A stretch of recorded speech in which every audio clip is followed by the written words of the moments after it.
Estrogen and progesterone has very different origin and functions.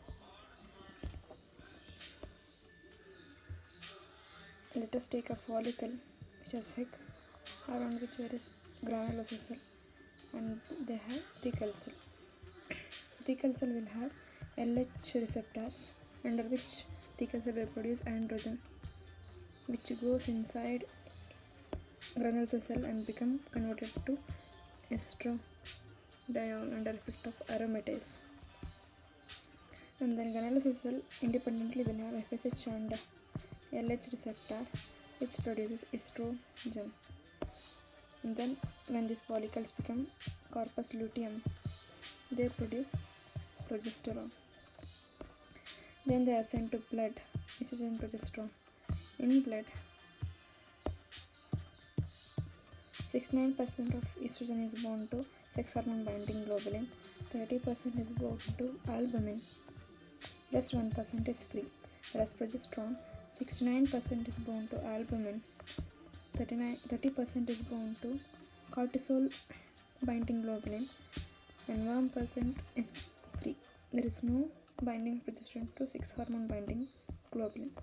And then when they reach target organ, they have receptors. Estrogen has intranuclear receptor, whereas progesterone has intracytoplasmic receptors.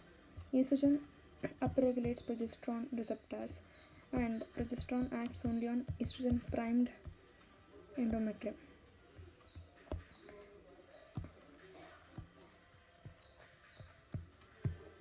Action on fallopian tube, uterus, cervix and vagina is very different for each other. First on uterus, stimulate growth. This also stimulate growth with secretory changes. That is glycogen increases. And then fallopian tube, it increases motility, decreases motility. Cervical mucosa increases, produces a thin, copious, watery acellular mucosa which exhibits firming.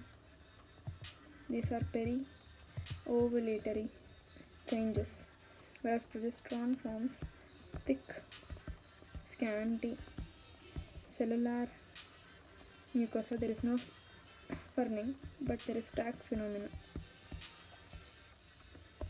Then vagina will, on pap smear, they will show superficial cells under effect of estrogen. On effect of progesterone, we will see intermediate cells.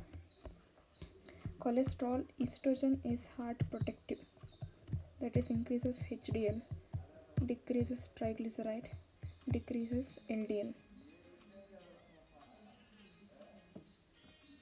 Progesterone decreases HDL, decreases triglyceride, increases LDL. On bones, estrogen helps in mineralization and coagulation. Estrogen is hypercoagulable.